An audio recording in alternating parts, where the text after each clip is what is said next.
हम जानेंगे कि कैसे आप किसी वेबसाइट को एक्सेस कर सकते हैं, कैसे ओपन कर सकते हैं। तो आइए जानते हैं वर्ल्ड वाइड वेब के बारे में। वर्ल्ड वाइड वेब के बारे में अगर मैं आपको कहूँ तो आसान भाषा में समझिए कि ये एक ओपन सोर्स प्लेटफॉर्म है जिस पर इंटरनेट का सारा डेटा यानी कि डॉक्यूमेंट्स, फाइल्स, इमेजेस, वीडियोस सारे एक जगह स्टोर होते हैं। मान लीजिए कि आपको अमेरिका के बारे में कोई इन्फॉर्मेशन जाननी है, तो आप वर्ल्ड वाइड वेब पे जाके अमेरिका के बारे में जब आप टाइप करते हैं तो वो आपके सामने कई सारे वेब पेजेस ओपन करके देता है। यानी कि आप बहुत सारे आपको आर्टिकल देखेंगे या बहुत सारे लिंक्स देखेंगे अमेरिका से रिलेटेड। जिस भी वेब पेज को आप सिलेक्ट करके ओपन करेंगे तो आप पाएंगे कि उस वेब पेज को ओपन करने के बाद एक दूसरा पेज खुलता है और उसमें काफी सारे इमेजेस होते हैं, वीडियोस होते हैं, टेक्स्ट होगा अमेरिका से रिलेटेड, और उसके अंदर भी आपको हाइपर टेक्स्ट लिंक दिखाई देता है। यानी कि एक वेब पेज के अंदर काफी सारे लिंक्स होते हैं जो और इंटरनल इंफॉर्मेशन प्रोवाइड करते हैं। तो ये तो हमने जाना कि वर्ल्ड वाइड वेब के अंदर काफी सारे वेब पेजेस होते हैं जिसके अंदर काफी सारे फाइल्स, डेटा सारा स्टोर किया जाता है। अब मान लीजिए आपको जो भी इंफॉर्मेशन आप अमेरिका के बारे में इंटरनेट पे पढ़ रहे हैं वो अपने किसी फ्रेंड या किसी रिलेटिव के साथ शेयर करना चाहते हैं तो बहुत आसानी से कर सकते हैं। उसमें जो भी URL दिख रहा है आपको यानी कि यूनिफॉर्म रिसोर्स लोकेटर, वो लिंक आप कॉपी करके जिस भी इंसान के साथ शेयर करेंगे और जब भी वो इंसान उस लिंक को ओपन करेगा तो वो डायरेक्टली उसी वेब पेज पे लैंड होगा जिस वेब पेज को आप एक्सेस कर रहे थे या जिस वेब पेज को आप देख रहे थे। तो ये है कि वर्ल्ड वाइड वेब एक ओपन सॉफ्टवेयर प्लेटफॉर्म है जहां पे इंटरनेट का सारा डेटा एक जगह पे स्टोर होता है और आप वहां पे जाके किसी भी इंफॉर्मेशन के बारे में जब सर्च करते हैं तो बहुत सारे वेब पेजेस खुलते हैं। तो इसके जरिए आपके सामने एक ओपन सोर्स कम्युनिटी है जिसके जरिए आप दुनिया की हर इंफॉर्मेशन आसानी से एक्सेस कर सकते हैं। अब जब हम बात करते हैं इंटरनेट और वर्ल्ड वाइड वेब के बारे में तो दोनों एक दूसरे से बहुत अलग हैं। आप समझिए ये दोनों एक ही प्लेटफॉर्म्स नहीं है। इंटरनेट एक हार्डवेयर सिस्टम है यानी कि एक ऐसा तरीका है जिसके जरिए आप दुनिया के सारे कंप्यूटर्स के साथ एक साथ कनेक्ट कर पाते हैं और ये कनेक्शन जुड़ता है केबल्स के जरिए, वायरलेस कनेक्शन के जरिए या फिर वायर्स के जरिए। कि वही जब हम बात करें वर्ल्ड वाइड वेब की तो वो एक कलेक्शन ऑफ वेब पेजेस है यानी कि एक ऐसा प्लेटफॉर्म, एक ऐसा सोर्स है जहाँ पे बहुत सारे वेब पेजेस है जो एक दूसरे से कनेक्टेड है URL या फिर हाइपरलिंक टेक्स्ट के जरिए। अब इसमें हम जानेंगे वेबसाइट के बारे में। वेबसाइट के बारे में आपने सुना होगा, आपने यूज भी किया होगा। वेबसाइट यानी कि एक ऐसा वेब पेज है जहाँ पे किसी भी टॉपिक से रिलेटेड या किसी भी ऑर्गेनाइजेशन से रिलेटेड इंफॉर्मेशन स्टोर होती है।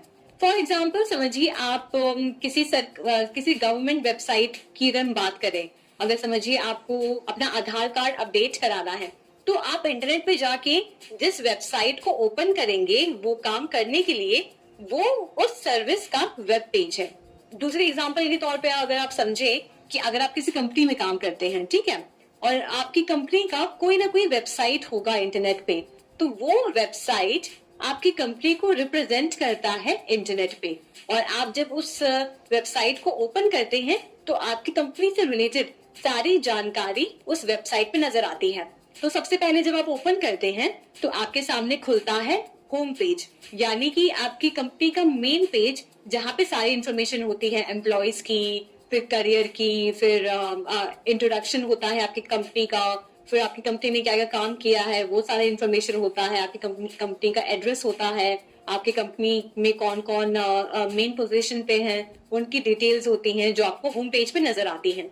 वही आप गौर फरमाए तो उसके बाद अगर आप हर एक लिंक मतलब जो भी उस पे इंफॉर्मेशन दी गई है उस पे जब आप ओपन करेंगे पर्टिकुलर किसी चीज पे तो वापस एक और विंडो यानी कि एक और पेज ओपन होती है जिसमें उस टॉपिक के बारे में और डिटेल में समझाया गया होता है जिसे कहते हैं हाइपरलिंक टेक्स्ट। तो ये अब हमने जाना वेबसाइट के बारे में।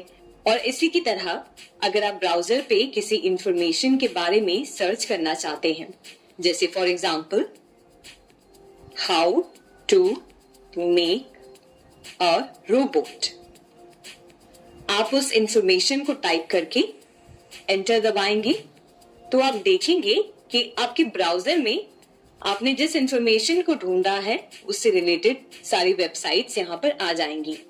अब आप जिस भी वेबसाइट को क्लिक करेंगे या जिस भी वीडियो या इमेज को क्लिक करेंगे, आप उससे रिलेटेड यहाँ पर जानकारी देख सकते हैं और इजीली जब चाहे तब उसे एक्सेस कर सकते हैं।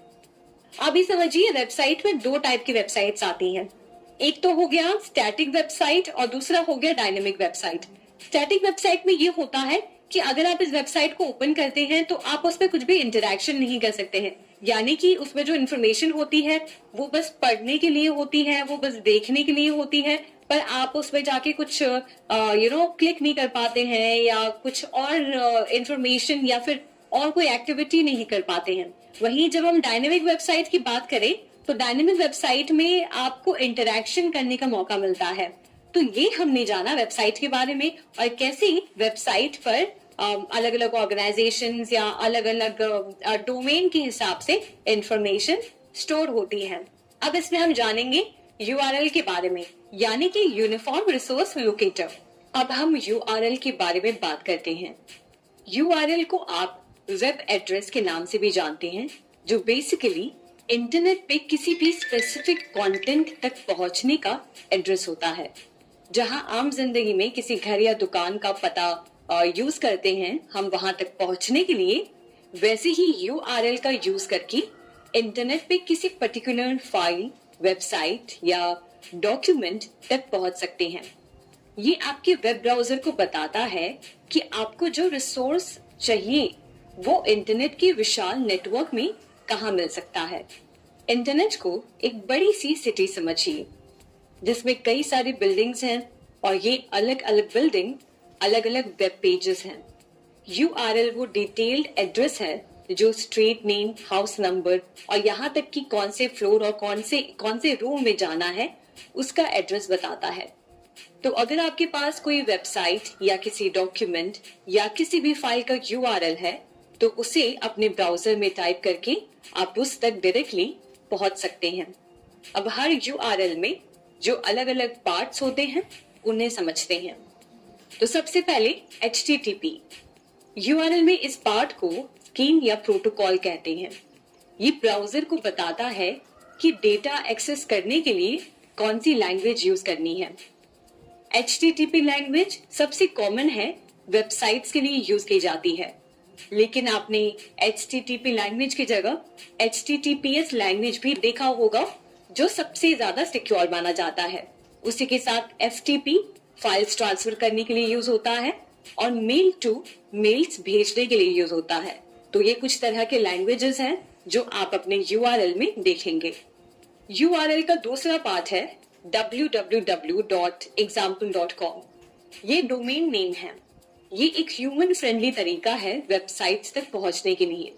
बिना किसी आईपी एड्रेस यानी कि कोई कॉम्प्लेक्स स्ट्रिंग ऑफ नंबर्स को टाइप किए बिना या उसे याद रखे बिना आप सही वेबसाइट को ओपन कर पाते हैं। तीसरा पार्ट है यूआरएल का index.html। ये पार्ट स्पेसिफिक फाइल या पेज को पॉइंट करता है वेबसाइट पर। ये स्पेसिफाई करता है कि आपको बिल्डिंग में कौन से फ्लोर और कौन से रूम में विजिट करना है। ज्यादातर वेब ब्राउजर्स यूआरएल को पेज के टॉप की एड्रेस बार में डिस्प्ले करते हैं। जब आप वहां यूआरएल टाइप करते हैं और एंटर प्रेस करते हैं, ब्राउजर ये एड्रेस रीड करता है और ये पता लगाता है कि करस्पॉन्डिंग सर्वर में ये कहाँ लोकेटेड है और उससे डेटा वापस अपने स्क्रीन पर भेजने को कहता है। इंटरनेट पे हर वेबसाइट, इमेज और वीडियो को एक यूनिक यूआरएल के थ्रू एक्सेस किया जा सकता है, जो इंश्योर करता है कि दुनिया भर के यूजर्स उस तक पहुंच सके अगर उन्हें सही वेब एड्रेस पता हो। ये यूआरएल सिस्टम इंटरनेट को नेविगेट करना पॉसिबल बनाता है, आपको पेज टू पेज और content to content seamlessly move करने देता है। यूआरएल्स इंटरनेट एक्सप्लोर करने के लिए एक फंडामेंटल टूल है। ये आपके ब्राउजर को इंटरनेट की कॉम्प्लेक्स नेटवर्क में गाइड करता है।